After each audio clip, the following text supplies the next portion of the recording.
Baik, Bismillahirrahmanirrahim. Assalamualaikum warahmatullahi wabarakatuh. Alhamdulillahilladzi hadana lihadza wa ma kunna linahtadiya laula an hadana Allah. Wa ashhadu an la ilaha illallah wahdahu la syarika lah wa ashhadu anna Muhammadan abduhu wa rasuluh. Ya ayyuhalladzina amanu taqullaha haqqa tuqatih wa la tamutunna illa wa antum muslimun. Wa ba'd. Para jamaah Majelis Ta'lim Mumtaz Indonesia, para alumni baik haji ataupun umrah di bawah pengelolaan Travel Mumtaz ataupun Nasratul Ummah, juga para pendengar Radio Tarbiyah Sunnah Bandung, pendengar radio sunnah lain di mana saja Anda berada, juga pemirsa beberapa stasiun TV yang ikut gabung ke dalam kajian kita di pagi hari ini, juga para netizen melalui akun media sosial apapun di mana saja Anda berada. Alhamdulillah kembali kita berjumpa untuk melanjutkan kajian kitab Ad-Da' wad Dawa. Pada penjelasan yang lalu kita sudah menerangkan kaitan antara doa dengan takdir. Kedua hal ini sangat erat sekali. Karena apa? Karena doa salah satu ikhtiar syar'i. Untuk apa? Untuk meraih takdir yang yang menguntungkan kita. Kaitan doa dengan takdir tak ubahnya seperti kaitan makan dengan kenyang. Kenyang itu takdir dan makan adalah ikhtiarnya. Tak ubahnya juga seperti keterkaitan antara menikah dengan punya anak. Punya anak adalah takdir dan menikah, melakukan hubungan suami istri adalah termasuk ikhtiar yang mau tidak mau ya disyariatkan secara syar'i, juga secara akal, juga realita. Oleh karena itu tak mungkin orang menyatakan bahwa ikhtiar dan doa tidak dibutuhkan untuk meraih takdir. Sama dengan pernyataan kalau sudah ditakdirkan punya anak mah pasti punya anak walaupun tidak menikah dan tidak punya istri. Apakah pernyataan itu masuk akal? Tidak. Kalau sudah ditakdirkan kenyang mah akan kenyang aja, baik makan ataupun tidak. Apakah pernyataan ini dibenarkan secara syar'i ataupun secara akli? Tentu saja tidak. Demikian juga orang yang menyatakan kalau sudah ditakdirkan mah pasti terjadi baik berdoa ataupun tidak. Kalau tidak ditakdirkan tidak akan terjadi baik berdoa ataupun tidak. Itu pernyataan itu sama dengan yang tadi. Intinya takdir tidak bisa lepas dari ikhtiar. Dan sebagus-bagus ikhtiar adalah doa. Di dalam ayat banyak penjelasan keterkaitan takdir dengan ikhtiar. Baik yang baik ataupun yang buruk. Seperti contoh umpamanya takdir yang buruk itu tidak lepas dari ikhtiar yang buruk. Allah Azza wa Jalla dalam surah Asy-Syams ayat 14 menyatakan fakadzabuhu fa'aqaruha fadamdama 'alaihim rabbuhum bidzambihim fasawwaha. Maka umat Nabi Soleh itu mendustakan dakwah Nabi Soleh. Fa'aqaruha. Lalu mereka itu menyembelih unta yang sebenarnya tidak boleh disembelih. Apa akibatnya? Fadamdama 'alaihim rabbuhum bidzambihim fasawwaha. Allah mengadab mereka karena dosa-dosa mereka. Di adab itu takdir. Dan takdir itu terjadi karena ikhtiar mereka mendustakan dakwah, melanggar apa yang dilarang yaitu menyembelih unta. Juga lihat dalam surah Al-Haqqah ayat 10, fa'asaw rasula rabbihim fa'akhadhahum akhdatar rabiyah. Maka mereka itu maksiat kepada utusan Allah, kepada Rasulnya. maka Allah kemudian mengadab mereka dengan azab yang dahsyat. Allah pun dalam surah Az-Zukhruf ayat 55 menyatakan falamma asafuna intaqamna minhum. Ketika mereka itu membuat kami murka, maka kami timpakan azab kepada mereka. Dan banyak lagi yang lainnya. Adapun contoh takdir yang baik diraih karena ikhtiar yang baik. Contoh apa yang dialami oleh Nabiullah Yunus alaihi salatu wassalam. Beliau dimakan oleh ikan yang sangat besar. Tapi kemudian Allah selamatkan. Salah satu penyebabnya apa? Beliau adalah orang yang banyak bertasbih. Sebagaimana firman Allah dalam surah As-Saffat ayat 143, "Falaula annahu kana minal musabbihin la labitha fi batnihi ila yaumi yub'atsun." Seandainya Nabi Yunus bukan orang yang rajin bertasbih, yang banyak bertasbih, niscaya dia akan tetap tinggal di perut ikan itu sampai hari kiamat. Tapi karena beliau adalah orang yang banyak bertasbih, Allah selamatkan. Diselamatkannya dari perut ikan adalah takdir. Dan itu teraih karena ikhtiar. Apa ikhtiarnya? Banyak bertasbih, ya. Dan banyak lagi ayat-ayat lainnya. Walhasil kesimpulannya Al-Quran dari awal sampai akhir banyak menjelaskan keterkaitan balasan baik ataupun buruk dengan sebab-sebab yang dilakukannya. Kenapa memperoleh balasan baik? Karena melakukan perbuatan yang baik. Kenapa memperoleh balasan yang buruk? Karena melakukan perbuatan atau sebab-sebab yang buruk. Demikian juga hukum-hukum dunia dan akhirat. Nasib kita di akhirat sangat disebabkan oleh amal kita di dunia ini. Amal kita di dunia baik, nasib kita akan baik di akhirat. Amal kita di dunia ini buruk dan rusak, akan rusak dan buruk pula nasib kita di akhirat. Ini menunjukkan apa? Keterkaitan yang erat antara takdir dengan ikhtiar. Oleh karena itu, siapa orang yang memahami masalah ini dengan sebenarnya dan memperhatikan dengan sebenar-benarnya perhatian, maka dia akan mengambil manfaat yang sangat banyak. Siapa orang yang bersandar kepada takdir karena kebodohan, akhirnya dia malas, lemah, mengabaikan, melalaikan ikhtiar, maka tawakalnya merupakan kelemahan dan kelemahannya dianggap tawakal.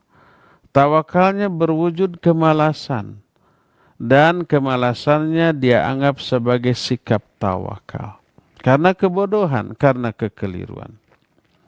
Bahkan orang yang faqih, yang menggunakan akalnya, yang juga ditetapkan oleh nas syariat, akan bersikap menolak takdir dengan takdir.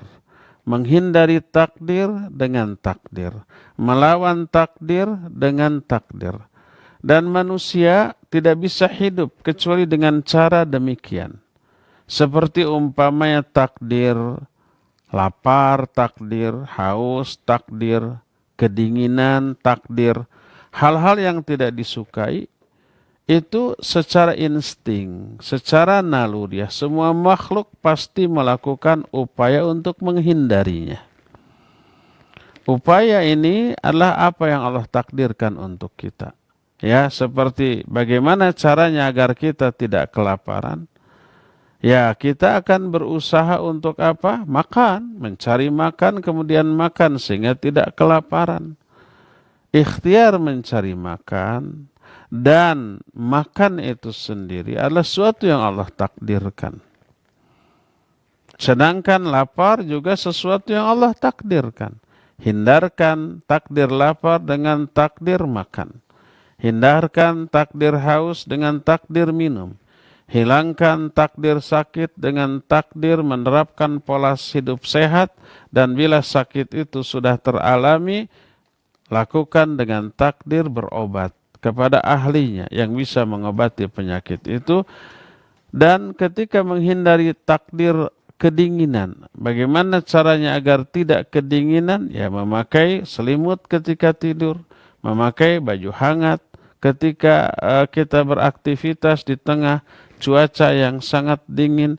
Itu menolak takdir dengan takdir. Makanya Umar bin Khattab radhiyallahu an ketika menuju ke suatu tempat, lalu ada info bahwa tempat tersebut ada wabah taun yang sedang menyebar, maka beliau membelokkan arah ke tempat lain. Seorang sahabat kemudian menyatakan, apa engkau akan menghindari takdir? Dijawab, ya, kita menghindari satu takdir menuju takdir yang lainnya. Jadi konsep hidup di dua negeri, negeri dunia dengan negeri akhirat itu satu.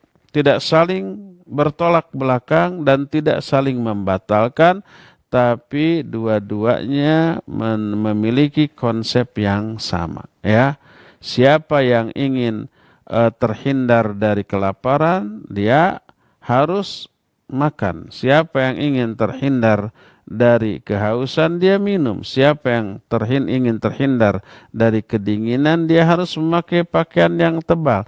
Siapa yang ingin selamat dari api neraka, maka dia harus beramal soleh dan menghindarkan amal salah. Maka begitulah seterusnya. Ya. Masalah ini termasuk masalah yang paling mulia bagi orang yang mengetahui kadar kemuliaan pemahaman ini dan menjaganya, memelihara dengan sebaik-baiknya. Akan tapi ada dua kunci yang menjadi penyempurna kebahagiaan seorang muslim dalam kehidupan ini. Dua kunci dalam meraih kebahagiaan hidup. Hidup dunia sampai hidup akhirat nanti.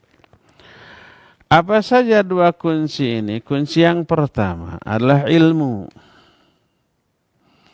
Berkata Imam Ibn Qayyim, "Lakin yabqa alaihi amran, bihima tatimmu sa'adatuhu wa falahuhu." Ada dua hal yang tersisa. Dengan kedua hal ini sempurnalah kebahagiaan dan kegembiraan hidup seorang muslim. Apa saja dua kunci kebahagiaan ini? Ahaduhuma. Yang pertama, saya bilang tadi ilmu. Berkata Imam Ibn Qayyim, ay ya'rifa tafasila asbabis syarri wal khair wa takunu lahu basiratan fi dhaliki bima yushahidu fil alam wa ma jarrabahu fi nafsihi wa ghairihi wa ma sami'ahu min akhbaril umami qadiman wa haditha. Pertama, mengetahui rincian penyebab kebaikan dan keburukan dan menjadikan hal itu menjadi ilmu, ya, menjadi pengetahuan, menjadi knowledge bagi dia. Jadi ilmu tentang apa saja kebaikan dan keburukan dan apa saja penyebabnya. Dan itu bisa diambil dari apa? Dari apa yang dia saksikan di alam. Dari pengalaman pribadi dia atau pengalaman orang lain.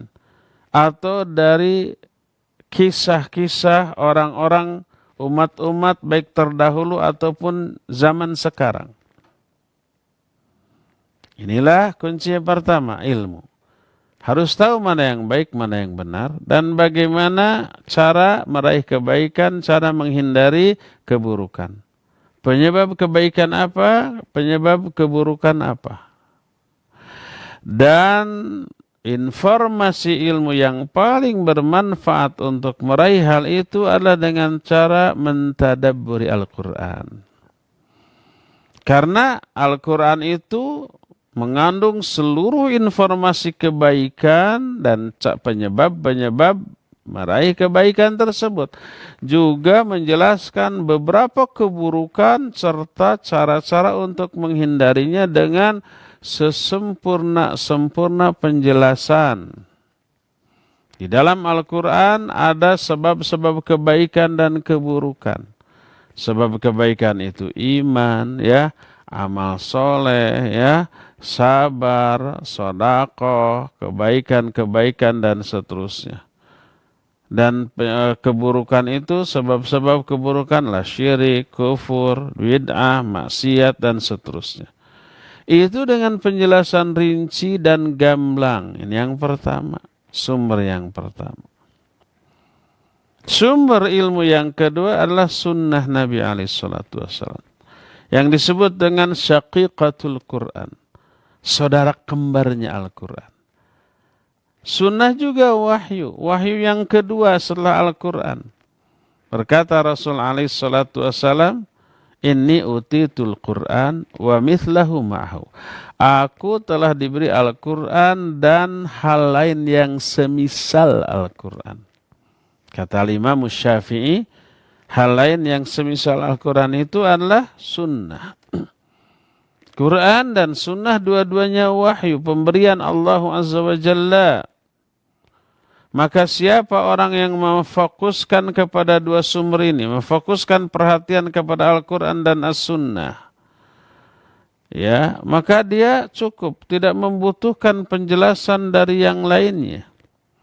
Kedua-duanya baik Al-Quran ataupun Sunnah memperlihatkan kepada kita kebaikan-kebaikan dan keburukan-keburukan beserta penyebab-penyebabnya.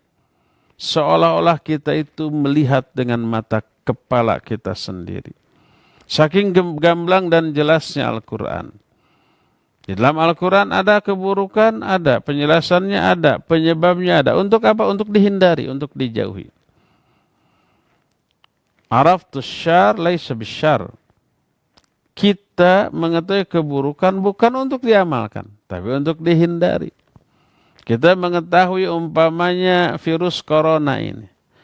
Sedetil mungkin informasi tentang virus corona ini kita ketahui. Untuk apa? Untuk dihindari. Bagaimana cara menghindarinya, bagaimana cara penyembuhannya, bagaimana cara agar virus ini bisa hilang secepat mungkin. Kita pelajari semua. Untuk apa? Untuk dihindari. Begitu juga kita belajar syirik, kita belajar kufur, kita belajar kebid'ahan, kita belajar kemaksiatan agar bisa kita hindari. Dengan melihat cirinya, wah ini buruk ini kufur, ini syirik ini bid'ah ini maksiat ini. Kita jauhi. Quran dan sunnah penuh dengan semua itu. Itu yang kedua, itu sunnah. Pertama Al-Quran, yang kedua sunnah, sumber ilmu nih. Ketiga, wa ba'da dzalik, setelah hal itu, setelah Quran sunnah. Idza ta'amalta akhbar al-umami wa ayyamillahi fi ahli ta'ati wa ahli maksiati, tabaqa dzalika ma'alimtahu minal Qur'ani was sunnah. Setelah itu, apabila kita menelaah, memperhatikan kisah-kisah umat-umat terdahulu, dan bagaimana respon Allah terhadap umat-umat terdahulu tersebut. Tindakan Allah kepada orang-orang yang taat kepadanya. Bagaimana juga tindakan Allah kepada orang yang maksiat. Maka semua sejarah kehidupan manusia yang telah lalu itu selaras dengan informasi yang kita tahu dari Quran dan Sunnah. Kita akan bisa melihat rincian dari informasi Allah serta janjinya. Kita juga bisa mengetahui dari ayat-ayatnya yang menunjukkan bahwa Al-Quran itu hak. Rasul SAW itu hak. Dan Allah Azza wa Jalla selalu memenuhi janjinya dan itu pasti mau tidak mau. Maka sejarah berisi rincian secara detail tentang apa yang Allah perkenalkan kepada kita, juga yang diinformasikan oleh Rasul sallallahu alaihi wasallam tentang rincian sebab-sebab baik kebaikan ataupun keburukan. Keburukan apa, kebaikan apa, penyebabnya apa, dirinci baik oleh Al-Quran dan As-Sunnah. Ini kunci pertama agar kita bisa meraih kehidupan yang sangat bahagia dunia akhirat. Kenali apa yang baik, apa yang buruk. Penyebab yang baik apa, penyebab yang buruk apa. Kebaikan dan penyebabnya itu yang kita ikhtiarkan, yang kita usahakan. Keburukan dan penyebabnya itu yang kita harus hindari dengan sejauh-jauhnya. Ini kunci kebahagiaan yang pertama, ilmu tentang kebaikan dan keburukan. Beserta penyebabnya. Dan sumbernya adalah Al-Quran dan As-Sunnah. Baik buruknya sesuatu ditimbangnya dengan Quran Sunnah. Bukan dengan otak, akal, perasaan, yang kemudian melahirkan budaya, kultur, adat, istiadat, ya, kebiasaan. Itu bukan itu yang menjadi timbangan baik buruknya sesuatu. Karena kalau berdasarkan akal orang berbeda-beda, kata yang satu ini baik, kata yang lain ini buruk. Demikian juga budaya. Di budaya tertentu perbuatan ini baik, di budaya yang lain perbuatan itu buruk. Nisbi, bertolak belakang. Karena kultur, budaya, adat, setempat, kebiasaan lahir dari akal, pikiran, dan olah rasa manusia. Akal, pikiran, olah rasa manusia berbeda-beda. Sehingga tidak disepakati baik buruknya sesuatu. Makanya timbangannya Quran Sunnah. Apa yang menurut Quran Sunnah baik, maka wajib dianggap baik. Apa yang menurut Quran Sunnah buruk, maka wajib dianggap buruk. Walaupun kebaikan yang dianggap baik oleh Quran Sunnah dianggap buruk oleh manusia. Atau sesuatu yang dianggap buruk oleh Quran Sunnah mungkin dianggap baik oleh manusia. Maka patokannya adalah Al-Quran dan As-Sunnah. Ini kunci kebahagiaan yang pertama. Kunci kebahagiaan yang kedua, nah ini nih. Ini tidak lepas dari yang pertama. Tidak lepas dari ilmu. Hindari kesalahpahaman dalam memahami nas. Dalam memahami syariat. Berkata Al-Imam Ibnu Qayyim yuhdhara mughalatun nafsihi ala hadhil asbab. Hindari salah faham dalam memahami sebab-sebab ini. Wa hadha min ahammil umur. Dan ini termasuk hal yang paling penting. Kenapa? Karena seorang hamba mengetahui bahwa maksiat, kelalaian termasuk penyebab lahirnya kemadaratan bagi dia baik di dunia ataupun di akhirat. Ini mau tidak mau. Jadi bahaya madarat yang teralami oleh seorang hamba dunia dan akhirat itu akibat dari maksiat dan penyebabnya. Tapi banyak orang kemudian berani berbuat dosa dan maksiat karena tertipu oleh pemahamannya yang keliru. Yaitu pertama ittikal, bersandar kepada luasnya ampunan dan maaf Allah Subhanahu wa ta'ala. Tenanglah, Allah mah Ghafurur Rahim. Allah mah disebut lautan hampura. Kata orang Sunda mah lautan ampunan. Sebesar apapun dosa kita, ampunan Allah jauh lebih besar lagi. Sebanyak apapun kesalahan kita, ampunan Allah jauh lebih banyak lagi. Tenang. Akhirnya dia nyaman dalam berdosa dan bermaksiat. Terus taswif dalam bertaubat. Taswif itu menunda-nunda. Kadang-kadang cukup dosa ya, memang dosa, tapi dengan istighfar juga terhapus. Iya, memang saya tahu ini keliru, ini dosa, ini maksiat, tapi tenang, dengan mengamalkan amalan-amalan sunat juga terhapus. Iya, memang ini dosa, salah, ini keliru, menyimpang dan terkena ancaman dari azab Allah, tapi tenang, dengan ilmu terhapus. Belajar ilmu itu menggugurkan dosa, mengajarkan ilmu juga menggugurkan dosa. Atau kadang-kadang dengan takdir, berhujjahnya dengan takdir. Atau dengan iqtida kepada al-akabir. Al-kabir itu orang-orang besar. Kita mengerti banyak sahabat yang terjerumus dalam dosa dan kesalahan. Para ulama juga diriwayatkan terjerumus dalam dosa dan kesalahan. Apalagi kita lah, tenang saja. Jangan terlalu stres dengan dosa dan kesalahan. Nih, para sahabat juga dosa. Nah, akhirnya dia enjoy dalam melakukan dosa tersebut. Banyak manusia yang menyangka kalau dia melakukan banyak dosa lalu berkata astagfirullah, maka sudah terhapus. Ada orang yang intisab kepada masalah fikih. Dia mengklaim memahami fikih.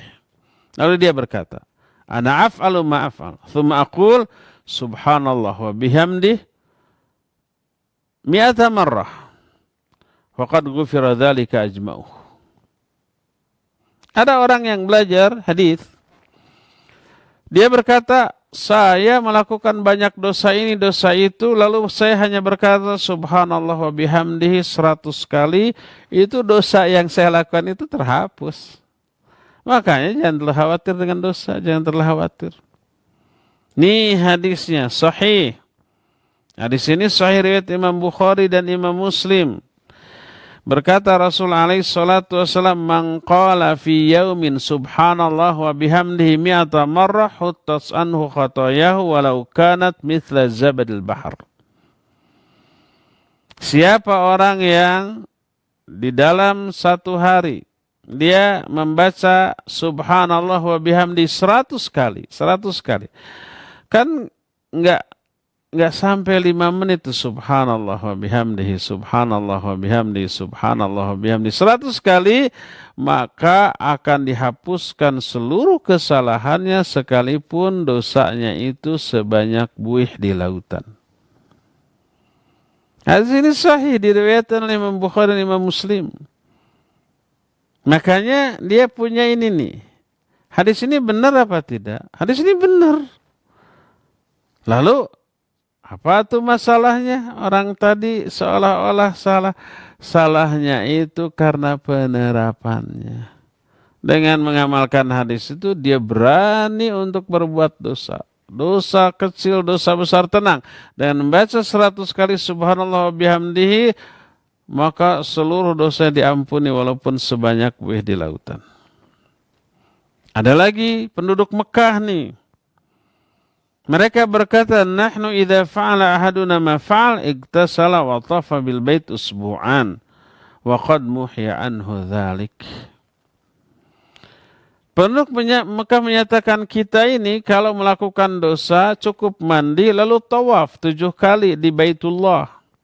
Maka dihapus dosa-dosanya. Tawaf betulkah menghapus dosa? Betul.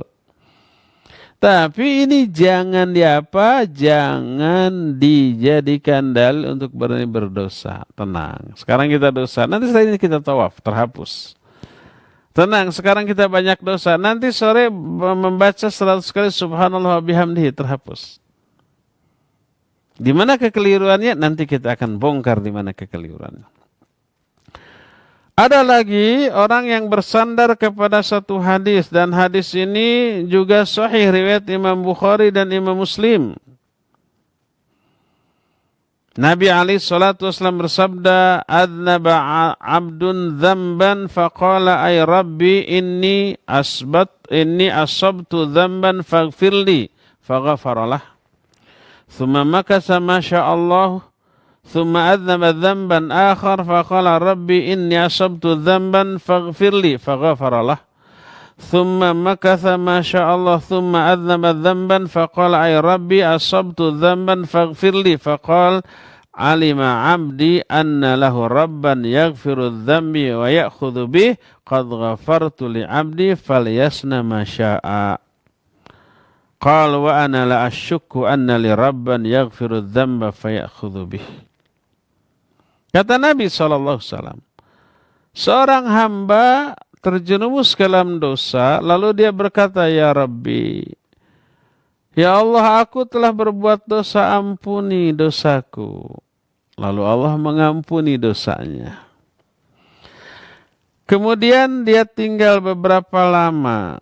Kemudian dia berdosa lagi untuk kedua kalinya. Lalu dia berkata, ya Allah, aku telah terjerumus ke dalam dosa, ampuni aku. Allah mengampuni lagi 2 kali itu. Lalu berlangsung waktu beberapa lama. Lalu dia dosa lagi yang ketiga ya. Dia berkata, ya Allah, aku telah terjerumus ke dalam dosa, ampuni aku.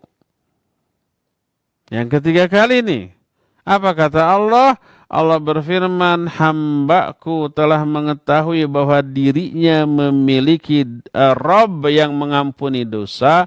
Aku ampuni dosa hambaku itu, maka silakan dia berbuat sekehendaknya. Tuh.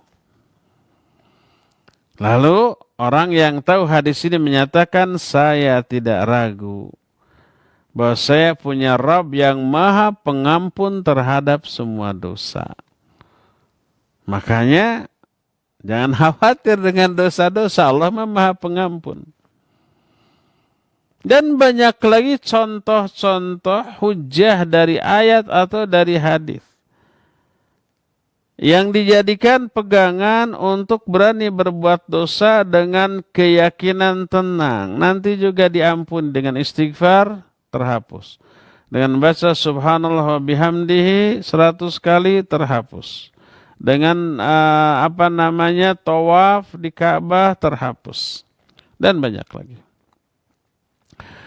Contoh orang seperti ini mengaitkan dirinya dengan nas-nas yang berisi roja. Roja itu harapan. Bersandar kepadanya. Dan ya, apabila dia ini dicela atas kesalahannya, atas dosanya, atas kekeliruannya, dia tetap tak bergeming dalam melakukan dosa itu dan bersandar kepada luasnya rahmat Allah dan ampunannya serta nas-nas tentang roja dari ayat dan hadis.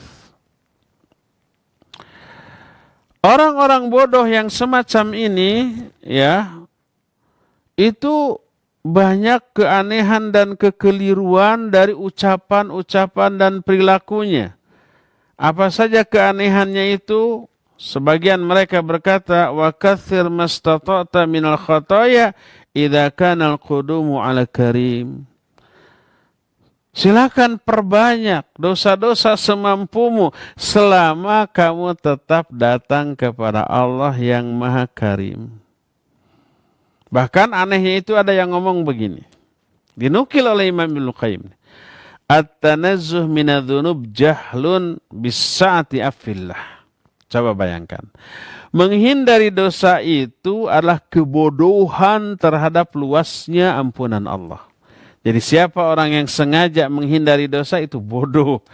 Bodoh tentang luasnya ampunan Allah. Ada yang seperti itu. Dan ini dinukil oleh Imam Ibnu Qayyim. Ada orang seperti itu. Nah, orang-orang yang khianat bisa menisbatkan perkataan ini kepada Imam Ibnu Qayyim. Ibnu Qayyim menyatakan menghindari dosa itu adalah tindakan bodoh terhadap ampunan Allah. Bisa jadi begitu kalau khianat. Para Imam Ibnu Qayyim menjelaskan ini untuk menerangkan contoh orang yang keliru pemahamannya.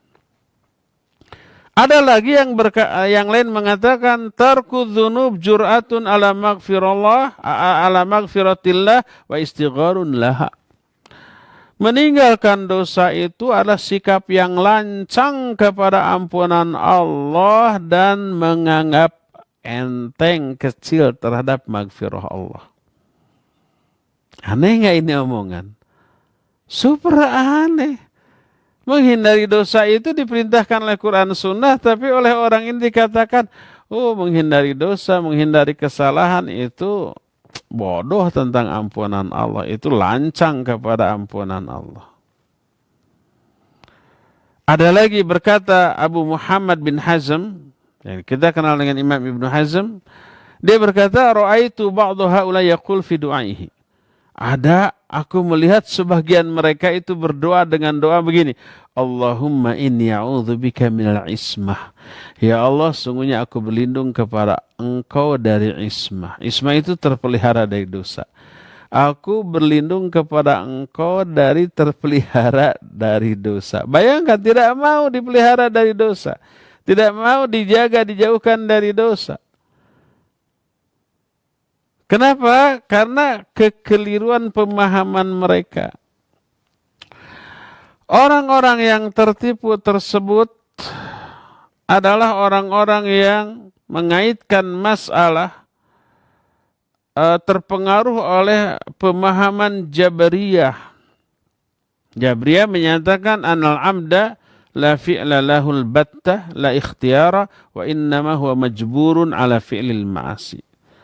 Seorang hamba, seorang manusia itu dia tidak melakukan perbuatan apapun dan tidak melakukan ikhtiar apapun. Semua yang dialaminya itu ditakdirkan untuk terjerumus ke dalam maksiat. Jadi kalau seorang maksiat itu takdir dia. Bukan karena ikhtiar dia, bukan karena kemauan dia, bukan karena perbuatan dia. Perbuatan Allah itu mah. Itu Jabriyah. Di antara mereka ada yang tertipu dengan pemahaman Irja. Irja itu Murji'ah. Yang menyatakan annal iman huwa mujarradut tasdik. Iman itu cukup hanya percaya kepada adanya Allah, membenarkan adanya Allah. Dan amal tidak termasuk bagian dari iman. Sehebat apapun amal nggak ngaruh ke iman. Mereka pakai logika. Coba umpamanya orang kafir nggak punya iman, melakukan ibadah dan amal soleh, dia sholat, dia saum, dia haji berkali-kali, dia bangun masjid, bangun pesantren, dia melakukan banyak kebaikan. Ngaruh nggak kepada kekafiran dia? Enggak, tetap aja kafir. Kata dia begitu. Begitu juga orang beriman, pakai logika yang sesat. Jadi iman, tetap iman seorang itu tasdik, percaya kepada Allah. Walaupun amalnya buruk, seburuk apapun nggak ngaruh tuh, selama tidak syirik dan kufur. Oleh karena itu menurut mereka imanu asfaqin nas ka imani Jibril wa Mikail. Imannya seorang manusia yang paling fasik sama dengan keimanan Jibril dan Mikail. Karena asal iman sama. Ini kan bertolak belakang dengan nas ayat, hadis, dan realita. Coba kita lihat, iblis itu percaya nggak kepada adanya Allah? Bukan hanya percaya, iblis itu takut. Inni akhafullaha rabbal alamin. Kata iblis, aku juga takut kepada Allah. Iblis itu dialog dengan Allah. Ditanya oleh Allah Azza wa Jalla, ma mana'aka alla tasjuda id amartuka. Apa sih yang menghalangi kamu untuk sujud kepada Adam ketika aku perintahkan? Iblis menjawab, ana khairum min, khalaqtahu min tin wa khalaqtani min nar wa khalaqtahu min tin. Kata iblis, menjawab tuh pertanyaan Allah, aku lebih baik dari Adam. Engkau ciptakan aku dari api, sedangkan engkau ciptakan dia dari tanah. Api lebih baik dari tanah. Iblis percaya Allah itu ada. Iblis percaya yang menciptakan dirinya itu adalah Allah. Nah, kalau iman itu cukup tasdik, iblis itu tasdik. Percaya dan takut kepada Allah Azza wa Jalla. Ya? Al-Quran menyatakan, berkata iblis, inni akhafullaha rabbal alamin. Aku pun takut kepada Allah Rabbul Alamin. Tapi oleh orang-orang Murji'ah menyatakan bahwa iman itu cukup tasdiq. Cukup percaya saja kepada Allah. Adapun amal nggak ngaruh apapun. Inilah kekeliruan mereka. Ada lagi di antara mereka yang tertipu dengan mencintai fuqara, mencintai masyayikh, mencintai orang-orang soleh, dan sering bolak-balik ke kuburan mereka, menghambakan diri kepada mereka, menjadikan mereka syafaat untuk mereka, tawasul kepada Allah melalui mereka, meminta kepada Allah dengan hak-hak mereka dan kehormatan mereka di sisi Allah Subhanahu wa ta'ala. Tertipu mereka dengan pemahaman yang keliru. Ada lagi yang tertipu dengan nenek-nenek moyang mereka, pendahulu-pendahulu mereka yang memiliki kedudukan yang luar biasa di sisi Allah. Ayahnya, kakeknya, buyutnya, atau nenek moyangnya itu orang-orang yang soleh, yang memiliki kedudukan di sisi Allah Azza wa Jalla. Maka ayahnya yang soleh, kakeknya, buyutnya, nenek moyangnya tidak akan membiarkan mereka itu teradab. Sama aja dengan umpamanya raja yang memiliki wewenang untuk memberi reward ataupun memberi hukuman. Kalau umpamanya raja ini memiliki orang-orang kepercayaannya yang sangat dekat, maka ketika keluarga orang terdekat raja ini, anak turunannya, kerabatnya melakukan sebuah kesalahan, pelanggaran, cukup karena kedudukan orang tersebut di sisi raja bisa-bisa apa? Terbebas dari hukuman. Betapa banyaknya orang yang melakukan korupsi miliaran, triliunan, tapi karena orang dekat penguasa menjadi tidak tersentuh. Sebaliknya, betapa orang yang bersih dari semuanya itu bisa langsung dijerat oleh hukum hanya karena tidak disukai oleh penguasa. Ada nggak yang begitu? Ada di banyak negara. Tahu banyak seperti begitulah. Jadi pola fikir mereka itu menyamakan sifat manusia dengan sifat Allah. Sifat Allah disamakan dengan sifat manusia.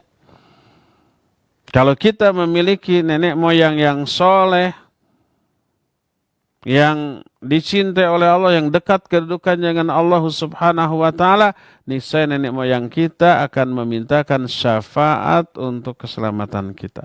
Begitu. Tertipu. Ada lagi di antara mereka yang tertipu bahwa Allah Subhanahu wa ta'ala itu ghaniyun an adzabi. Allah itu tidak membutuhkan untuk mengadab hamba. Kenapa? Karena azab Allah kepada hamba manapun yang durhaka tidak menambah apapun bagi Allah. Tidak menambah kemuliaannya, tidak menambah kekuasaannya, tidak menambah apapun. Jadi ngapain diadab? Dan rahmat Allah kalau Allah berikan berupa ampunan, berupa maaf kepada hambanya yang durhaka, rahmat Allah yang Allah berikan kepada hambanya sedikit pun tidak mengurangi apapun dari Allah. Tidak mengurangi kekuasaannya, kemuliaannya, keagungan. Karena apa? Karena Allah itu ghaniyun 'anil alamin. Allah itu tidak membutuhkan apapun dari alamin. Jadi kalau Allah mengadab tidak ngaruh kepada Allah, ngapain ngadab? Maka berkata orang itu, ana mudtarrun ila rahmatih wa huwa aghnal aghniya. Aku sangat membutuhkan rahmat Allah, tapi Allah tidak butuh apapun dari diri kita. Walau anna faqiran miskinan mudtarran ila syurbati ma'in indaman fi darihi syattun yajri lamma manahu minha. Coba bayangkan kalau umpamanya seorang fakir miskin kehausan, butuh minum hanya seteguk untuk menghilangkan kehausannya, minta air kepada orang yang memiliki lautan air yang sangat jernih, tawar. Airnya umpamanya banyak, ada orang yang minta air seteguk. Tidak mungkin ditolak, silakan. Semau kamu, sedrum juga boleh, tidak mengurangi air yang dia miliki, airnya selautan, sesamudra yang luas umpamanya. Itu manusia loh, apalagi Allah Subhanahu wa taala. Fallahu akram wa ausa. Allah itu jauh lebih dermawan dan lebih luas rahmatnya, pemberiannya, karunianya. Maka ampunan yang Allah berikan kepada hamba tak mengurangi apa yang dimiliki oleh Allah sedikit pun, dan azab yang Allah berikan kepada hamba tidak akan menambah kekuasaannya sedikit pun. Kalau begitu untuk apa Allah mengazab? Tertipu ya dia, tertipu. Sehingga pemahaman seperti menghapus banyak ayat dan hadis yang menjelaskan Allah akan mengazab orang-orang durhaka. Di antara mereka ada lagi yang tertipu dengan pemahaman yang fasid, yang rusak. Orang itu memahami nas Al-Quran dan As-Sunnah secara keliru. Qurannya pasti benar, sunnahnya juga selama dia sahih pasti benar. Tidak ada Al-Quran dan hadis sahih yang salah. Yang salah adalah penafsiran, interpretasi, pemahaman orang itu tentang ayat dan hadis. Di antara ayat yang disalahfahami adalah pertama surah Ad-Duha ayat 5. Allah berfirman, "Wala saufa yu'tika rabbuka fatarda." Allah itu pasti akan memberikan karunia kepada engkau, hai Muhammad, lalu engkau akan ridho. Jadi semua yang diridhoi oleh Rasul sallallahu alaihi wasallam pasti Allah akan berikan. Kalau mereka berkata, yang seorang-orang yang salah faham tadi berkata tentang ayat ini, wa huwa la yardu ayyakuna finnari ahadun min ummati. Nabi sallallahu alaihi wasallam pasti tidak akan ridho kalau ada seorang umatnya saja yang masuk neraka. Oleh karena itu tidak mungkin ada umat yang masuk neraka, sebanyak apapun dosanya. Karena Allah menyatakan, wala saufa yu'tika rabbuka fatarda. Allah akan berikan karunia kepada engkau, hai Muhammad, lalu kamu akan ridho. Salah satu karunia itu tak ada satupun umat yang ke neraka. Karena kalau ada satu umatnya pasti Nabi tidak ridho dengan itu. Ya. Wa hadza min aqbahil jahal wa abyanul kadzib alaih. Ini adalah seburuk-buruk kebodohan dan sejelas-jelas kedustaan atas nama Allah. Karena apa? Karena Nabi SAW pasti bakal ridho dengan apa-apa yang Allah ridhoi. Allah ridho mengazab orang-orang zalim, fasik, khianat yang terus-menerus dalam dosa-dosa besar. Pas Allah ridha, makanya Allah lakukan itu. Apa mungkin Rasul SAW tidak ridha terhadap apa yang membuat Allah ridha? Terhadap sesuatu yang Allah ridha tentang sesuatu itu? Tidak mungkin. Allah meridai sesuatu, pasti sesuatu pun diridhoi oleh Rasul Sallallahu Alaihi Wasallam. Termasuk kalau di kalangan umatnya ada yang durhaka oleh Allah diazab, ya Nabi Sallallahu Alaihi Wasallam pasti ridho. Jangankan beliau dengan Allah, atau kita aja orang tua. Kita punya anak kita disekolahkan, tapi anak kita ini disekolahkan itu nakal, mengganggu teman-temannya. Akhirnya apa? Oleh gurunya distrap, dihukum dengan hukuman yang mendidik. Kita sebagai orang tuanya tahu anak kita sedang dihukum. Apa hukumannya? Disuruh menuliskan sebuah rumus umpamanya atau soal untuk itu hukuman. Kita tahu. Kita ridho enggak? Ridho. Karena memang anak kita nakal. Dan dihukum dengan hukuman yang mendidik. Kadang-kadang dijewer pun juga ridho gitu ya. Zaman baheula, zaman dulu. Kalau sekarang mah tuh murid salah, kurang ajar ke guru, oleh guru dijewer, orang tuanya lapor polisi, di penjara atau gurunya ya. Zaman dulu nggak akan ada yang begitu, nggak ada yang begitu. Takut sama guru, begitu berwibawa guru. Sekarang guru serba takut menghadapi anak senakal apapun, nggak berani memberikan hukuman, takut laporin polisi. Nah, zaman dahulu masuk aja lah. Kalau memang nakal jewer, kalau memang nakal memang cepret, kalau memang nakal memang suruh berdiri di depan, angkat satu kaki, kemudian si dua daun telinganya dipegang dengan dua tangannya. Ayo, dari awal sampai akhir.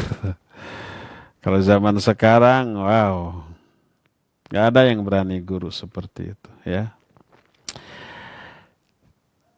Jadi bagaimana mungkin Rasul Sallallahu Alaihi Wasallam tidak ridho kalau ada umatnya diadab karena dosa-dosanya.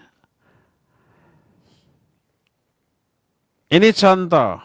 Contoh kedua. Sebagian mereka beriktikal bersandar kepada salah satu ayat dalam surah Az-Zumar ayat 53. Innallaha yaghfiru dzunuba jami'an. Sungguhnya Allah itu mengampuni dosa-dosa semuanya.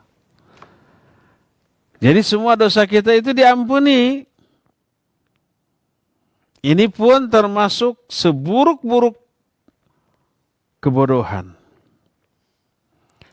Karena apa? Karena syirik termasuk di antara dosa. Kalau umpamanya bersandar kepada ayat ini sungguhnya Allah mengampuni semua dosa. Kalau begitu termasuk dosa syirik dong.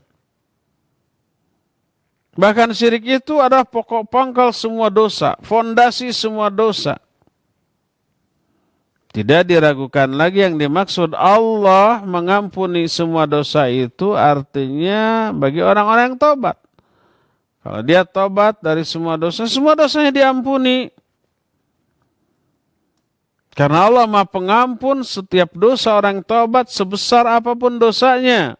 Walaupun syirik, iya. Tapi tobat dari dosa syiriknya akan diampuni.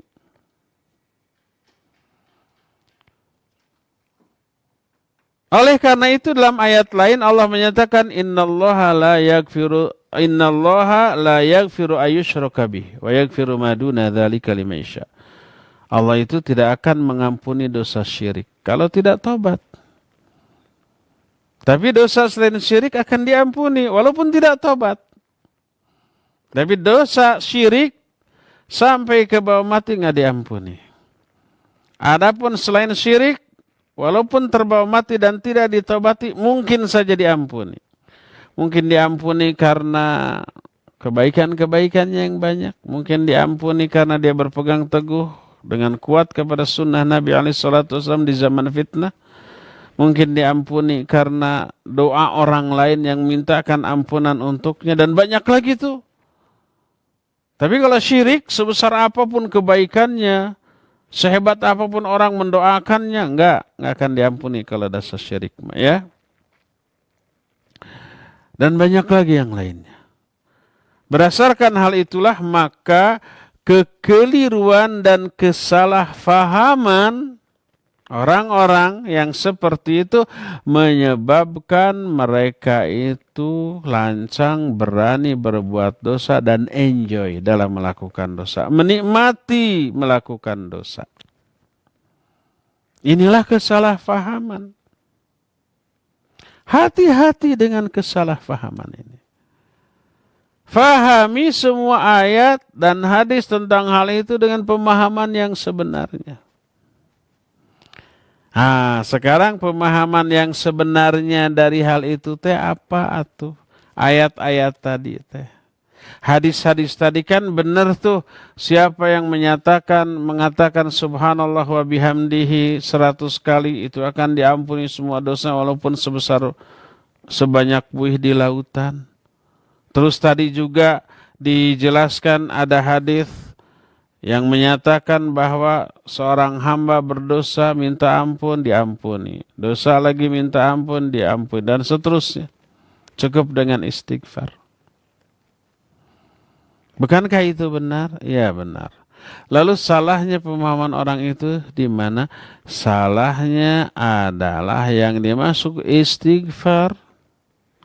Yang dimaksud dengan tasbih dan tahmid adalah istighfar dan tasbih dan tahmid yang benar. Kalau benar, baik niatnya, yang kedua caranya, yang ketiga kekhusyuannya, penghayatannya. pasti seusai itu nggak mungkin berani lagi melakukan dosa yang sama. Pasti akan menjauhi dosa-dosa besar. Semacam sholat itu menghapus dosa. Tapi sholat yang bagaimana?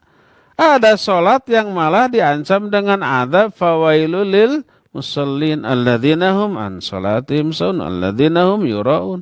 Sholat yang sahun, sholat yang riya malah diazab. Tapi kalau sholatnya benar, tanha anil fahsya'i wal munkar. Dia tidak mungkin melakukan keji dan munkar seusai sholat. Tapi kalau sholatnya nggak benar, setelah sholat dosa lagi, setelah sholat dosa lagi, setelah sholat dosa lagi. Itu yang namanya sahun. An sholatihim sahun. Dia lalai dari tujuan sholat setelah sholat. Akhirnya setelah sholat dosa lagi, dosa lagi, dosa lagi. Maka sholatnya tertolak oleh Allah Azza wa Jalla. Karena sholat yang diterima adalah sholat yang tanha anil fahsya'i wal munkar. Begitu juga istighfar, begitu juga tobat, begitu juga tasbih dan tahmid. Yang bisa menghapus dosa adalah yang benar.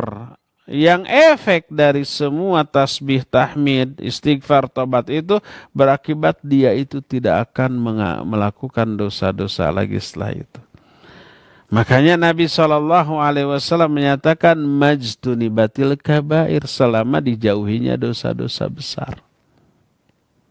Kalau ternyata setelah itu masih dilakukan dosa besar, tertolak.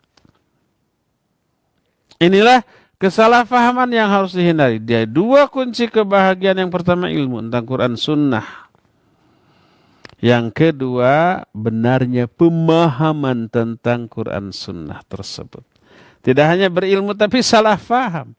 Tapi pemahamannya juga benar. Ini kunci kebahagiaan. Lalu itu diterapkan, bahagialah dia. Ya. Nah, cukup ya sampai di sini di pagi hari ini. InsyaAllah nanti kita akan lanjutkan kajian kitab ini di hari Senin yang akan datang. Dan kita masih punya sisa waktu untuk bertanya jawab. Wassallallahu ala nabiyina Muhammadin wa ala alihi wasallam. Mangga Muslim. Nah, syukran Ustaz atas penjelasannya. Kami undang para peserta, para pendengar dan juga para pemirsa Tarbiyah Sunnah maupun juga radio-radio dan juga TV Sunnah lain yang ikut merelay. Kami harapkan antum bisa mengirimkan pertanyaan baik melalui telepon di nomor 022 8686 2637 atau melalui telepon di nomor melalui pesan singkat di nomor 081 1227 1476. Baik, ada penelpon yang masuk, kita angkat. Halo. Waalaikumsalam warahmatullahi wabarakatuh. Pak Mulyono ya? Ya. Iya, silakan Pak Mul. Ustadz, saya mau tanya. Iya, silakan. Ya, konsep untuk mencari kebahagiaan di dunia yaitu ilmu. Iya. Apalah kita itu seperti mendengarkan daripada kajian ini lewat online, termasuk mencari ilmu atau bukan? Karena tidak mengetahui orang yang ceramah, hanya pendengar aja. Sekian, assalamualaikum warahmatullahi wabarakatuh. Waalaikumsalam warahmatullahi wabarakatuh. Ya, barakallahu fiik. Pak Mulyono ya. Apakah mendengar kajian seperti ini termasuk mencari ilmu? Ya iyalah. Pak Mulyono merasa bertambah nggak ilmu? Enggak. Kalau begitu memeren ngelamun. Ya pastilah ada penambahan ilmu, penambahan iman, penambahan informasi, penambahan pencerahan. Iya. Selama yang didengarnya ilmu, bukan lawakan. Selama ustadz yang membahasnya bersumber pada Quran Sunnah dengan pemahaman ahlinya, yaitu para ulama. Seperti bahas kitab ini. Apa yang saya lakukan ini membahas kitab Ad-Da'wa Ad-Dawa. Kita bacakan, kita sampaikan. Kalau ada tambahan, kita sebut tambahannya. Ya, yang tidak melenceng dari apa yang dijelaskan oleh penulisnya. Seperti itu. Maka itu insya Allah ilmu. Mendengarkannya adalah mendengarkan ilmu. Tapi kalau yang didengarkannya itu adalah penjelasan Quran dari hadis, penjelasan Quran dan hadis Tapi ustadznya menjelaskan dari fikirannya. Menurut pendapat saya ayat ini begini. Menurut pendapat saya hadis itu begitu. Dia ijtihad dengan kebodohannya, maka jangan didengar. Berbahaya. Taubahnya seperti makanan. Ada makanan enak ya, tapi berbahaya. Beracun, ngandung kolesterol dan seterusnya, membahayakan bagi tubuh. Walaupun enak rasanya. Ada juga yang tidak enak rasanya, tapi bagus bagi tubuh. Seperti paria, paria bahasa Indonesia apa? Pare mah padi itu. Pare, rasanya nggak enak, pahit, tapi bermanfaat bagi tubuh. Ya, sayur-sayur dikukus, jangan digoreng. Nggak enak rasanya, tapi bermanfaat bagi tubuh. Jamu pahit, tapi ini bagi tubuh. Demikian juga pedaran ilmu. Ya, kadang ustadz itu menyampaikannya ya apa adanya. Ada juga yang mengemas penjelasan itu tapi tidak saklek sehingga kena di hati tanpa memanipulasi kebenaran. Ya bermanfaat ya enak. Ada lagi yang tidak enak tapi bermanfaat. Ya. Sama dengan umpamanya makanan-makanan yang tempting penampilan, yang tempting itu apa? Pikabitaan yang apa pikabitaan yang menarik, menggiurkan. Warnanya, rasanya, aduh gurih gitu ya. Karena kandungannya berbahaya, tapi kandungannya berbahaya. Ada zat kimia, zat pengawet, zat perasa, zat pewarna gitu. Enak. Tapi berbahaya bagi tubuh. Banyak orang yang ceramah-ceramah lawakan, ngarang-ngarang cerita-cerita fiktif, yang bohong, yang dusta, sekedar untuk membuat orang tertawa.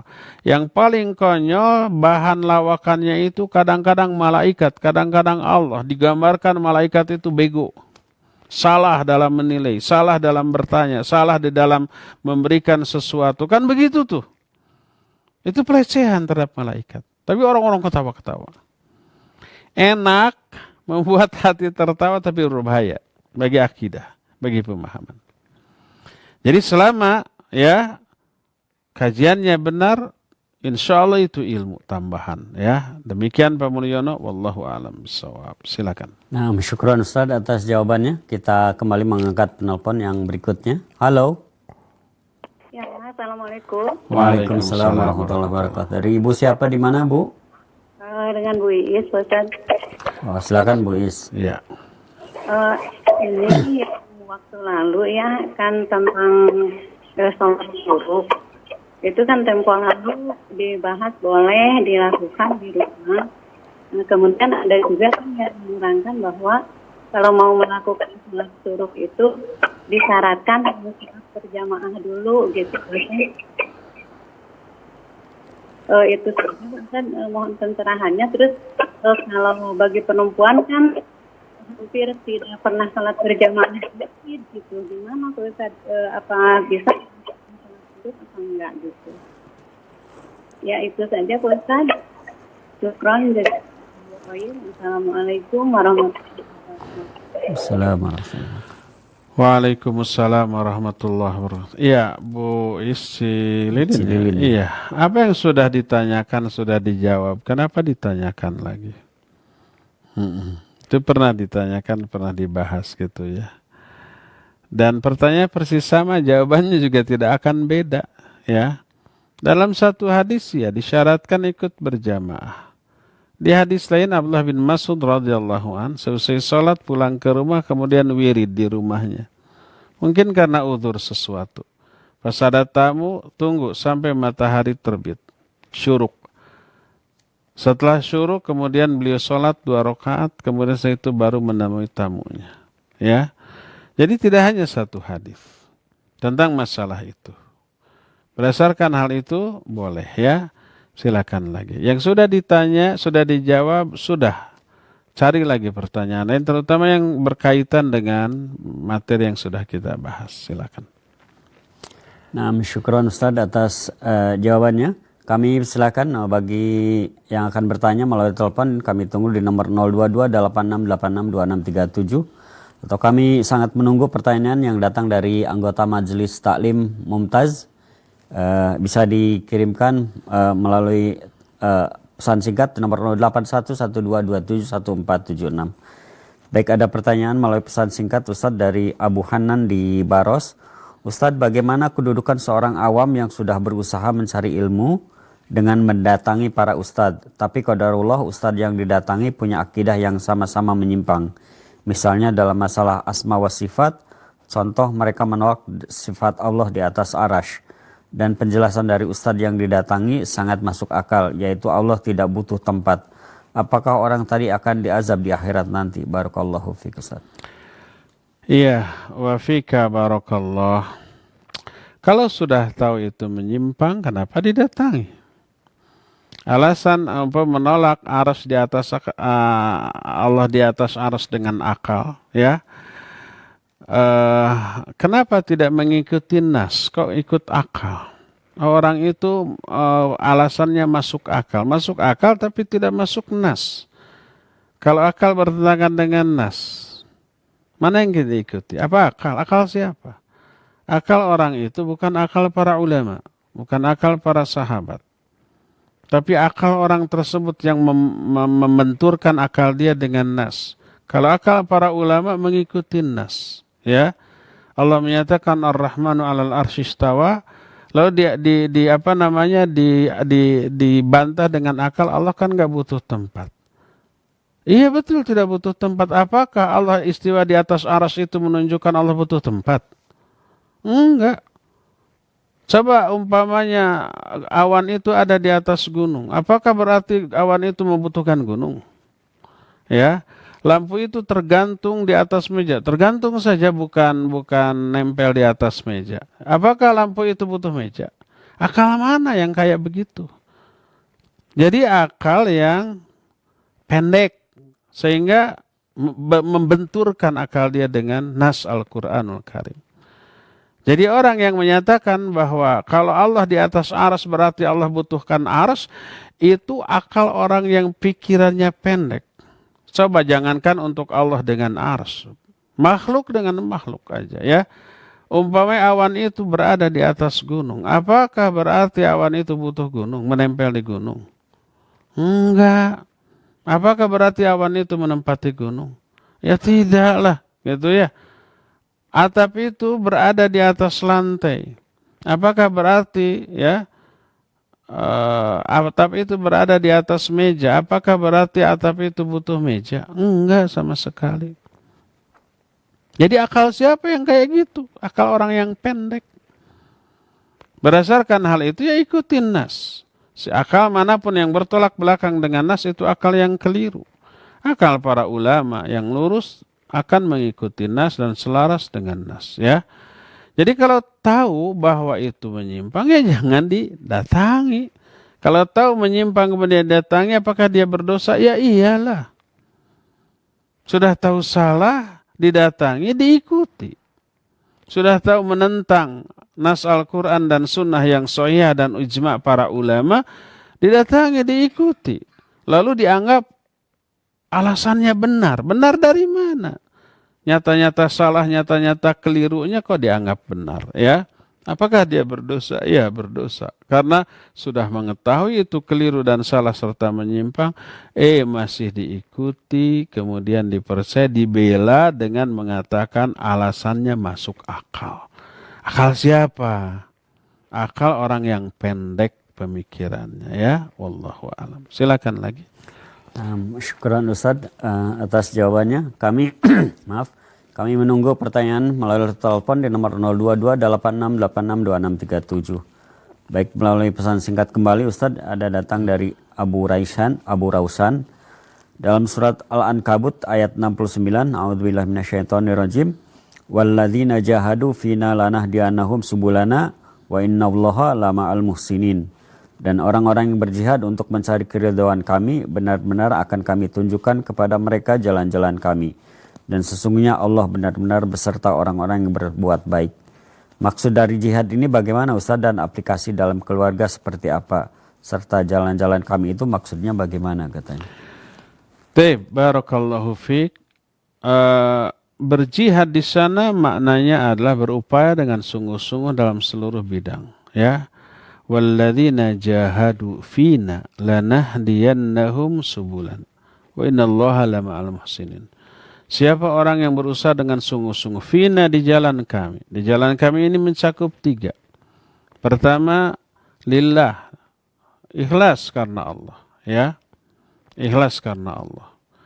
Yang kedua juga fillah, berada dalam aturan syariat Allah Subhanahu wa taala. Niatnya ikhlas, apa yang dilakukan usaha yang sungguh-sungguhnya itu berada di dalam koridor aturan Allah, syariat Allah, tidak menyimpang. Lanahdiyannahum subulana, pasti akan kami tunjukkan jalan-jalan kami untuk orang itu. Maksud jalan-jalan kami, subulana itu adalah syariat Allah Subhanahu wa taala yang Allah ridhoi, yang akan dia telusuri. Allah akan permudah untuk menelusuri hal itu sehingga mencapai hasil yang dia inginkan sesuai dengan yang dia harapkan. Nah, aplikasinya dalam kehidupan kita yang tidak ada perang gimana? Itu ayat di semua lapangan. Jadi umpamanya orang yang berusaha, seorang kepala rumah tangga berusaha dengan sungguh-sungguh untuk mencari nafkah, rizki, untuk menafkahi anak dan istrinya. Pertama, lillah, karena Allah yang merintahkan ini. Yang kedua, tata caranya juga tidak ada yang menyimpang dari syariat Allah. Tidak dengan riba, tidak dengan mencuri, tidak dengan menipu, dengan apa yang Allah ridhoi, dengan jual beli, dengan jual jasa dan seterusnya, ya. Jual belinya tidak mengandung riba, tidak mengandung penyimpangan. Nanti Allah akan permudah untuk meraih apa yang dia inginkan, hasil yang dia harapkan. Dan hasilnya halal. Jalannya yang Allah tunjukkan adalah yang halal, yang Allah ridhoi. Jadi dalam semua aspek ini bisa diaplikasikan. Walladzina jahadu fina lanahdiyannahum subulana. Dan orang-orang yang bersungguh-sungguh di jalan kami, pasti akan kami tunjukkan jalan-jalan kami kepada mereka. Wa innallaha lama'al muhsinin.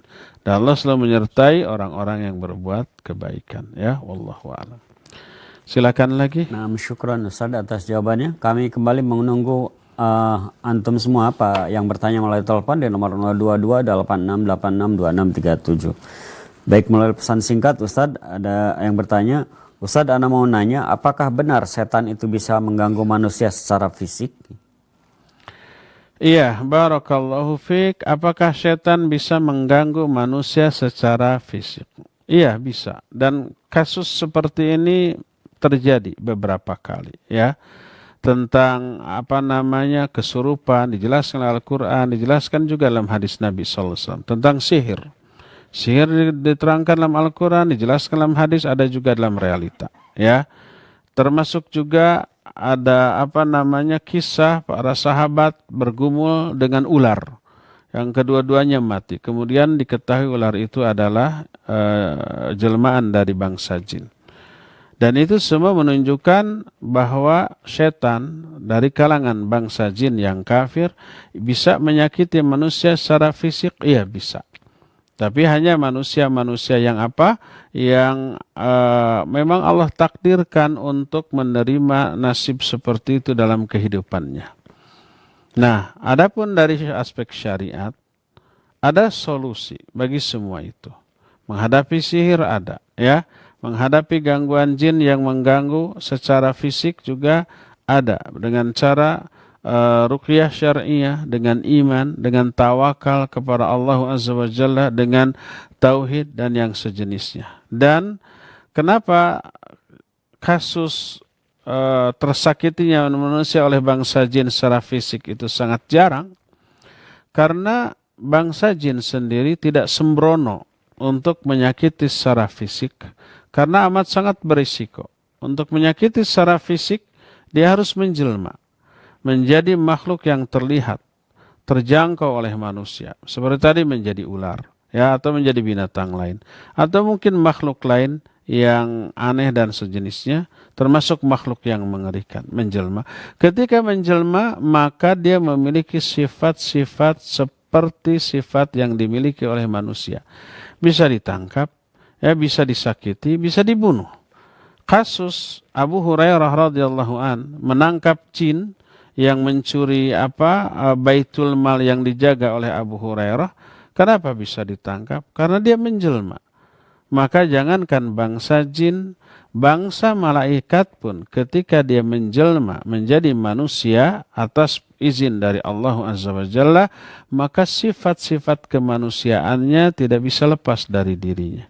Sehingga dalam kitab Sahih Bukhari, hadis riwayat Imam Bukhari, ketika malakul maut diutus oleh Allah untuk mencabut nyawa Nabi Musa, datang berupa orang. Begitu menemui Nabi Musa, langsung meminta nyawa. Oleh Nabi Musa yang saat itu dia tidak tahu bahwa itu malakul maut, ditonjok dan kena sampai matanya keluar. Lalu malakul maut kembali kepada Allah Azza wa Jalla. Dikembalikan matanya, kemudian diutus untuk yang kedua kali. Memberitahukan bahwa dia utusan Allah untuk mencabut nyawanya. Akhirnya pasrah. Hadis ini sahih riwayat Imam Bukhari. Nah, salah satu di antara faidah yang bisa diambil dari hadis ini, kata Imam Ibnu Hajar, kalau malaikat menjelma menjadi orang, maka sifat-sifat kemanusiaannya akan ada. Bisa diraba, ya, bisa disentuh, bisa seperti tadi bisa dipukul. Termasuk juga bangsa jin seperti itu. Bangsa jin apabila dia menjelma menjadi sosok makhluk yang terlihat, otomatis bisa ditangkap, otomatis bisa disakiti, otomatis bisa dibunuh. Dan itu berisiko besar, makanya tidak sembrono, ya. Tapi nas-nas yang ada, baik ayat ataupun hadis, juga realita menunjukkan bahwa bangsa jin bisa menyakiti, mengganggu manusia secara fisik, tapi syariat sudah memberikan solusi bagi semua itu, ya. Wallahu a'lam. Terakhir, ya. Nah, syukran Ustaz atas jawabannya. Kami bacakan pertanyaan terakhir dari Abdullah di Batu Jajar. Ustadz, kalau kita membaca surat Al-Baqarah sehari selembar di rumah, sudah cukup menghalau setan masuk ke rumah kita? Iya, barakallahu fiik, ya.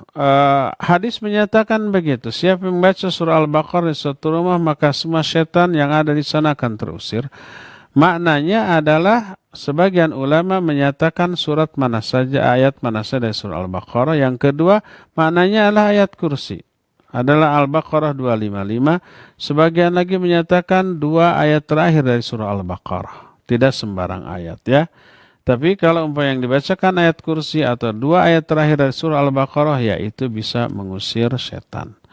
Terakhir, ya, dari telepon, silakan. Kita angkat penelpon. Halo. Halo, Assalamualaikum. Waalaikumsalam warahmatullahi wabarakatuh. Dari siapa, di mana, Bapak? Dengan Pak Ujan di Kalimantan Timur. Kaltim, silakan Pak Ujang. Begini, saya ini baru mendengar channel dakwah di YouTube ini. Iya. Saya mau menanyakan tentang masalah dakwah yang disebut Wahabi itu, Pak Ustadz. Itu menurut Pak Ustadz itu bagaimana dan apa itu dakwah itu, Ustadz? Mungkin itu aja pertanyaan saya. Terima kasih. Assalamualaikum. Waalaikumsalam warahmatullahi wabarakatuh. Iya, Pak Ujang. Ya. Ke di Kaltim ada nama Ujang.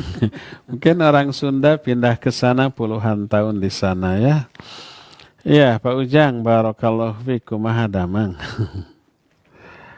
Apa yang maksud dengan Wahabi? Secara bahasa, Wahabi adalah pengikut Al-Wahhab. Al-Wahhab adalah nama dari Allah Azza wa Jalla. Berarti pengikut Allah itu secara bahasa. Adapun Wahabi yang sekarang ini dimaksud dalam pertanyaan adalah istilah yang dinisbatkan kepada seorang yang namanya Syekh Muhammad bin Abdul Wahhab. Harusnya Muhammadi karena nama asli Muhammad. Ayahnya Abdul Wahhab. Beliaulah yang menyusun kitab Tauhid, Al-Usulul Thalasah, Masailul Jahiliyah. Termasuk juga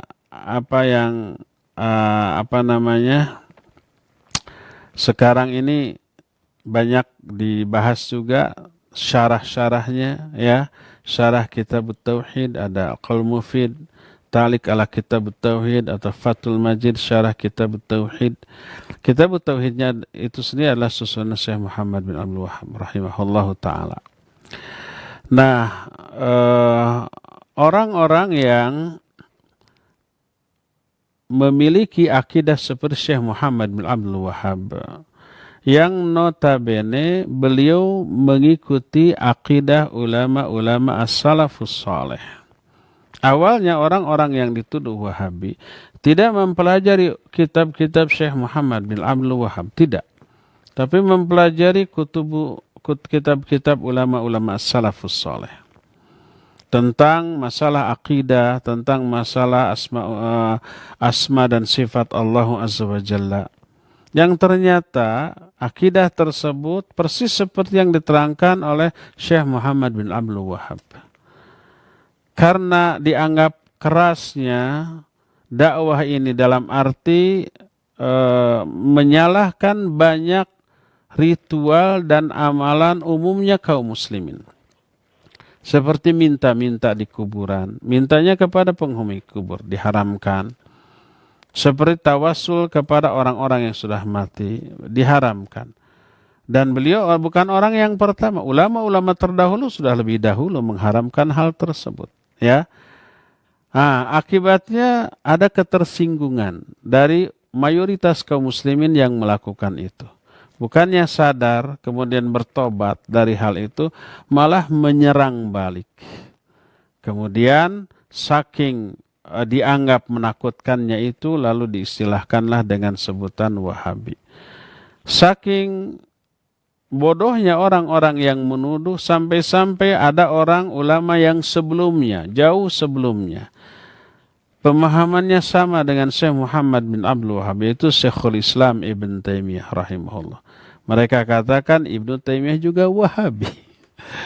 Padahal jauh zamannya ya. Ibnu Taimiyah mah hidupnya pada abad ke-7 Hijriah gitu.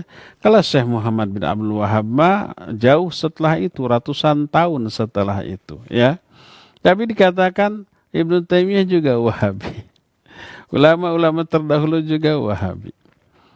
Nah, istilah Wahabi di Indonesia dipakai oleh Belanda. Untuk apa? Untuk menjauhkan Islam dari pemahaman yang sebenarnya. Oleh karena itulah, maka dibuat opini yang buruk tentang Wahabi. Sehingga kaum muslimin di Indonesia benci kepada Wahabi. Dulu adanya perang Padri antara para pahlawan Padri seperti umpamanya Tuanku Imam Bonjol, ya, Kiai Haji Kiai Atmaja siapa? Kiai Maja. Itu berawal dari Divide et Impera yang dilakukan oleh VOC antara sesama rakyat Indonesia, kaum Padri dengan kaum adat. Kaum adat mengusung, mengagungkan adat yang di dalamnya terkandung unsur syirik dan kufur. Dibenturkan sama kaum Padri. Akhirnya apa? Timbul bentrokan. Karena memang ada pertentangan akidah yang tidak bisa ditolerir. Akhirnya timbul bentrokan. VOC Belanda saat itu mendukung kaum adat. Akhirnya terjadi perang besar tahunan sampai berskala nasional. Alhamdulillah, tapi pemerintah saat itu dan juga saat ini menganggap kaum Padri itulah pahlawan nasional, bukan kaum adat ya. Karena saat itu yang lebih menonjol adalah nasionalismenya, bukan masalah tauhid dan akidahnya. Nah, mereka itu dulu juga disebut dengan sebutan Wahabi. Sampai Soekarno rahimahullahu ta'ala menyatakan kaum Wahabi adalah kaum yang berupaya mengembalikan pemahaman umat Islam kepada pemahaman yang murni berdasarkan Quran dan As-Sunnah. Zaman dahulu sudah seperti itu. Hanya karena banyaknya kaum muslimin yang tidak menerima ritualnya, amalannya, dipojokkan dengan hal itu, lalu balik menyerang, lalu mengopinikan Wahabi sebagai sebuah pemahaman yang sesat, keliru, lebih sesat, lebih kafir daripada apa? Daripada Yahudi dan Nasrani. Lalu dilontarkan tuduhan-tuduhan keji. Wahabi itu kaum yang mengkafirkan orang lain, padahal kaum Wahabi ini orang yang paling ketat dalam mengkafirkan, nggak berani mengkafirkan. Yang mereka hukumi bukan orangnya, tapi perbuatannya. Oh, perbuatan ini menyimpang, perbuatan ini keliru, perbuatan ini tidak ada contohnya, ini dalilnya. Hanya itu, ya, tidak memvonis orangnya. Oh, ini perbuatan ini adalah perbuatan syirik. Apakah pelakunya langsung musyrik? Tidak. Perbuatan ini perbuatan kufur. Apakah langsung pelakunya disebut kafir, keluar dari Islam? Tidak. Oh, perbuatan ini perbuatan bidah. Apakah pelakunya langsung dituduh ahli bidah? Tidak. Karena kaum Wahabi tidak sedang menghakimi orangnya, tapi hanya sedang membicarakan hukum dari perbuatan orang itu. Adapun orang yang berbuat syirik, kenapa tidak boleh dicap musyrik langsung? Karena mungkin orang itu melakukan dengan kebodohan, karena ketidaktahuan. Setelah diketahui lalu dia tobat, kemudian berhenti, maka dia tidak musyrik, tidak harus syahadat lagi. Kenapa orang itu melakukan kebidahan? Karena ketidaktahuan, kebodohan. Setelah diberitahu orang itu berhenti, maka bukanlah ahli bid'ah. Dan begitulah seterusnya. Tapi rasa sentimen orang langsung menuduh bahwa Wahabi tukang mengkafirkan orang, tukang memidahkan orang, tukang menyesatkan orang. Padahal bukan orangnya yang disorot, tapi perbuatannya. Orang yang melakukan perbuatan itu tidak otomatis divonis kafir, musyrik, ahli bidah. Tidak. Sekali lagi, mereka tidak sedang memvonis orang, tapi sedang membicarakan hukum dari sebuah perbuatan yang dilakukan oleh manusia. Ya, demikian. Wallahu a'lam bishawab. Cukup sampai di sini saja dulu. Insyaallah kita akan berjumpa kembali di hari Senin yang akan datang, melanjutkan kitab Ad-Da'u wad-Da'u Sunan Imam Ibnu Qayyim ini. Subhanakallahumma bihamdik asyhadu an la ilaha illa anta astaghfiruka wa atubu ilaik. Alhamdulillahirabbil alamin wassallallahu ala nabiyina Muhammadin wa ala alihi wa ashabihi wasallam. Wassalamualaikum warahmatullahi wabarakatuh. Kuota haji semakin hari semakin terisi. Nasratul Ummah menyediakan sebuah solusi. Berangkat haji tanpa ngantri. Dibimbing langsung oleh Ustadz Abu Haidar As-Sundawi dan Ustadz Rizal Yuliar, putra Nanda LC. Dengan Haji Furoda, insya Allah Anda dapat berangkat di tahun 2021. Jaminan 100% uang kembali jika tak pergi haji. Daftar segera. Hubungi 0812 1953 3422.